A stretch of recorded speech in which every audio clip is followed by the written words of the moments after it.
예배 자리에 나오신 우리 성도님들을 환영하고 축복합니다. 오늘 제목은 성탄의 기적이라는 제목으로 함께 좀 하나님의 말씀을 좀 나눠보려고 합니다. 우리 교회 한국교회 이 성탄의 이 역사를 살펴보면은 정말 특이한 이력들이 많이 있습니다. 일제강점기 시기에 이 신사참배와 기독교 탄압이 심해졌을 때 이 놀랍게도 성탄절이 그 시절에 우리나라에 위촉이 되었습니다. 일제강점기 공휴일로 쉬지는 않았지만 이 성탄절이라는 것을 일제강점기 시대에 우리나라가 인정했다라는 것이죠. 1949년에 대한민국 정부가 수립 후에 이 최초로 공휴일이 지정되었는데 그 공휴일 역시 이 성탄절이었습니다. 일제강점기 나라를 빼앗기고 교회의 탄압이 심해졌을 때 유일하게 한국교회가 바라보고 돌파할 수 있었던 절기가 바로 이 성탄절, 예수 그리스도의 탄생이었다라는 것입니다. 성탄절은 빛을 잃어가던 한국교회의 희망이었고 힘이었습니다. 이 광주에 가면은 오방 최훈종 목사님이라는 분의 이 박물관이 있습니다. 호남신학대학교 맞은편 앞에 옛날에는 그 테니스장이었는데 그쪽에 이제 오방 최훈종 목사님의 이 박물관이 생겼습니다. 원래는 이 동네에서 깡패로 살던 청년이 이 최흥종이라는 사람이었습니다. 사람들이 최망치라고 불렀다고 합니다. 아주 질 나쁘고 아주 깡패처럼 살았던 사람이었습니다. 그런데 이 호남신학대학교에 있는 이 선교사 사택에서 성탄절 예배를 드리고 있었던 그때에 오늘도 그때 이 최흥종 씨가 술을 마시고 횡패를 부렸다고 합니다. 그때에 선교사님들이 예배를 드리다 나와서 이 최흥종 씨에게 나와서 하나님의 복음을 전했다고 합니다. 그리고 유진벨 선교사님이 이 최흥종 씨한테 성경책을 주면서 하나님의 말씀을 전하고 성탄절의 의미를 전하고 그 예수님의 사랑을 전했다고 합니다. 그런데 놀랍게도 이 깡패짓하고 정말 동네에서 유명했던 이 최흥종 씨가 이 성탄절, 이 선교사들과의 만남을 통해서 성탄의 기쁨과 기적을 경험하고 완전 다른 사람이 되었습니다. 선교사들을 도와서 한국교회에 많은 일들을 했습니다. 특히 포사이드 선교사님이라고 의료 선교를 담당했던 이 선교사님과 만나서 나병 환자들을 고치고 나병 환자들을 위해서 열심히 노력했습니다. 이 포사이드 선교사님이 이 나병 환자를 대하는 그 모습을 보고서 감동받은 것이죠. 파란 눈의 이방인, 정말 이 한국과는 아무 관련 없는 이 사람이 조선 사람들을 위해서 우리 나병 환자, 지금은 좀 대우가 좋고 또 여러 가지 상황들도 좋지만 옛날에는 뭐라고 했습니까? 문둥이라고 했죠. 그 정도로 사람들이 정말 천하게 여겼던 그 사람들, 한국 사람들도 한국 사람을 천하게 여겼는데 정말 아무 관계없는 이방의 파란 눈의 이 선교사가 이 조선 사람들에게 사랑을 전하는 그 모습을 보고 이 최용종 목사님이 예수님의 사랑을 느낀 것입니다. 이 성탄의 기적을 경험한 것이죠. 그래서 자신이 갖고 있던 이 모든 땅을 기부하고 나병 환자들을 위해서 시설을 만들었다고 합니다. 그리고 그 유명한 자신의 장례를 열어서 사람들을 다 초대하고 이렇게 이야기했다고 합니다. 이전에 최영종은 죽었다. 나는 예수 그리스도로 다시 살아났다. 예수 그리스도로 영원한 자유를 얻었다. 그래서 이름을 오방 최흥종이라는 칭호로 평생 나병 환자들과 함께 살았다고 합니다. 진짜 그의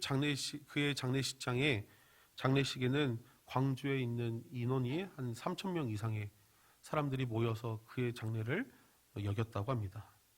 어떻게 깡패가 목사가 되고 평생 나를 위해 살아온 사람이 남을 위해서, 그것도 남들이 다 거부하고 정말 만지기도 싫고 만나기도 싫어하는 이 나병 환자를 위해서 살게 되었을까요? 성탄의 기적은, 예수 그리스도로 변하는 기적은 지금 나에게 임하는 기적이기 때문에 이러한 역사가 일어난 것입니다. 그래서 이 성탄의 기적이 진짜 놀라운 것입니다. 그런데 더 놀라운 사실은 우리 이 한국의 역사를 살펴보면은 1930년 이후에 한국 사회의 성탄절이라는 단어와 성탄의 의미가 알게 되었을 때 그때 당시에 설교들을 조사한 자료들이 있습니다. 100년 이상 넘은 교회들의 이 성탄절 주보들을 다 살펴본 것이죠. 근데 놀라운 사실은 당시 성탄절 이 설교에 오늘 우리가 함께 읽었던 이 출애굽 이야기, 바벨론에서 70년간 포로 생활한 후에 귀환한 이야기, 그런 광야 생활 이야기 등 그런 설교들이 이 성탄절 예배 때 설교가 되었다고 합니다. 당시 이제 성탄절에 연극도 많이 했죠. 옛날에는 그 연극들도 이 출애굽하는 이스라엘 백성들의 이야기를 담는 그런 연극들도 많이 했다고 합니다. 우리가 생각하는 이 성탄절 설교라고 하면은 하늘에는 영광, 땅에는 평화로다, 그 말씀이 먼저 떠오를 텐데, 당시 이 성탄절을 어떻게 이 우리의 믿음의 선조들은 생각을 했냐면은 억압과 고통에서 벗어날 수 있는 하나님의 백성의 이야기라고 이 성탄절을 생각했다라는 것입니다. 성탄절의 힘은 바로 여기 있습니다. 그냥 우리가 멋지게 화려하게 보내는 성탄절이 아니라 진짜 우리에게 임하시는 하나님의 놀라운 은혜가 있다라는 것입니다. 성탄절은 매년 찾아오는 그저 단순한 절기가 아닙니다. 행사가 아닙니다. 말씀이신 하나님께서 이 땅 위에 성육신하신, 친히 찾아오신 기적의 사건이 성탄절입니다.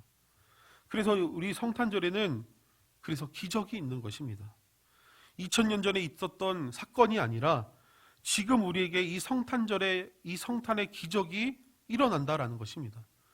누가복음 4장 18절 말씀, 우리 함께 좀 읽어보도록 하겠습니다. 주의 성령이 내게 임하셨으니 이는 가난한 자에게 복음을 전하게 하려 내게 기름을 부으시고 나를 보내사 포로된 자에게 자유를, 눈먼 자에게 다시 보게 함을 전파하며 눌린 자를 자유롭게 하고. 아멘. 포로된 자에게 자유를, 눈먼 자에게 다시 보게 함을, 눌린 자에게 자유함이 있는 기적이 예수 그리스도로 인해서 나올 수 있다는 것입니다. 우리의 최대 기적인 이 성탄에 이러한 기적이 우리에게 있다는 것입니다. 하나님의 말씀은 성탄은 그저 의미를 주기 위해서 하는 이야기가 아닙니다. 진짜 그 말씀을, 그 성탄을 우리에게 주신 것입니다. 그래서 우리는 예수 그리스도 안에서 오늘도 자유할 수 있는 것입니다. 오늘 말씀은 이스라엘 백성들의 출애굽, 애굽을 탈출한 여정을 이야기하고 있습니다. 출애굽 여정 가운데에서 애굽 왕 바로가 몇 번이나 모세를 통해서 하나님의 뜻을 무시하고 약속을 어기는 사건이 일어납니다. 그리고 하나님께서 10가지 재앙으로 구원의 역사를 이스라엘 백성들에게 보여주시죠. 그런데 이 놀라운 사건은 실제로 이스라엘 백성들을 구원하시기 위해서 하나님의 놀라운 계획이 그 가운데 있었다라는 것입니다. 단순히 이 애굽의, 이집트의 10개의 신들을 무너뜨리기 위해서, 의미를 보여주기 위해서 재앙을 내리신 것이 아니라 실제로 이스라엘 백성들을 구원해 주시기 위한 역사가 그 재앙 가운데 있었다라는 것이죠. 마지막 10번째 재앙인 장자 죽음입니다. 이 재앙을 벗어날 수 있는 조건은 딱 한 가지 조건이 있습니다. 우리 출애굽기 12장 21절에서 22절 말씀, 우리 함께 좀 읽어보도록 하겠습니다. 모세가 이스라엘 모든 장로를 불러서 그들에게 이르되 너희는 나가서 너희의 가족대로 어린 양 택하여 유월절 양으로 잡고 우슬초 묶음을 가져다가 그릇에 담은 피를 적셔서 그 피를 문 실주에 뿌리고 아침까지 한 사람도 자기 집 문 밖에 나가지 말라. 아멘. 유월절 어린 양을 잡아서 이 우슬초 묶음에 그 어린 양의 피를 적셔서 문과 이 설주에 뿌리고 아침까지 집 밖으로 나가지 말아야 된다라는 그런 조건이 있었습니다. 하나님의 구원의 역사를 위해서 어린 양이 희생되어서 이스라엘 민족을 대신해서 죽게 되었던 것이죠. 어린 양을 희생시키고 그 피를 뿌리고 그 살들을 구워 먹으면서 유월절을 보낸 것입니다. 하나님의 구원의 계획은 그저 계획해서 끝나지 않고 지금 우리의 삶에서 이루어지고 있다는 것입니다. 그냥 단순히 피를 바르고 끝내는 것이 아니라 진짜 그 일들이 우리 가운데 일어난 것입니다. 하나님의 구원의 계획은 그저 계획에서 끝나지 않는 것입니다. 하나님의 구원의 계획이 실현되지 않는다면은 굳이 우리가 어린 양을 희생할 필요가 무엇이 있겠습니까? 그냥 빨간 물감 비슷하게 칠하면 되죠. 하나님의 구원의 계획은 어떠한 의미만을 내포하고 있는 것이 아닙니다. 의미만 가지고 있는 것이 아니라 그 구원의 계획은 우리 가운데 직접적으로 임한다라는 것입니다. 하나님의 구원의 계획은 반드시 이루어지기 때문에 예수 그리스도를 우리에게 보내주신 것입니다. 그리고 우리는 우리를 구원하시기 위해서 이 땅 위에 오신 어린 양을 희생하기 위해서 이 땅 위에 아기 예수님을 우리에게 보내주신 것입니다. 우리는 이 성탄의 기적을 실제로 경험하며 오늘도 살고 있는 것입니다. 성경에 있는 많은 사건 중에 하나가 이 성탄이 아니라는 것입니다. 우리는 매일 이 성탄절의 기쁨을, 그 기적을 우리는 가지고 살고 있는 것입니다. 어렵고 힘든 삶 가운데서 우리가 넘어지지 않고 다시 일어날 수 있는 이유가 바로 여기 있는 것입니다. 하나님께서 성육신하여서 우리와 가장 가까운 그 자리에 오셨기 때문에 우리는 그 기적으로 인해서 오늘 우리는 위로받을 수 있는 것입니다. 하나님의 말씀은 오늘도 우리 삶 가운데에서 구원의 계획을 이루시기 위해서 오늘도 이루어지고 있습니다. 화가 나고 어려운 삶 가운데에서 우리는 희망의 빛으로 오신 예수님을 그래서 오늘도 기다리며 나아갈 수 있는 것입니다. 오늘도 우리에게 희망을 주시기 위해서 오신 예수 그리스도를 온전히 기다리는 축복이 우리 가운데 있기를 소망합니다. 2000년 전 그냥 큰 사건에서 끝나는 것이 아니라, 남들이 다 지키고 있는 그 사건이 아니라, 오늘 우리에게 지금 임하시는 하나님의 놀라운 축복을 누리며 살아가는 귀한 은혜가, 성탄의 기적을 온전히 맛보는 귀한 은혜가 있으시기를 소망합니다. 우리가 6월절 어린 양의 피로 함께 찬양하시며 우리가 좀 기도로 나아가겠습니다.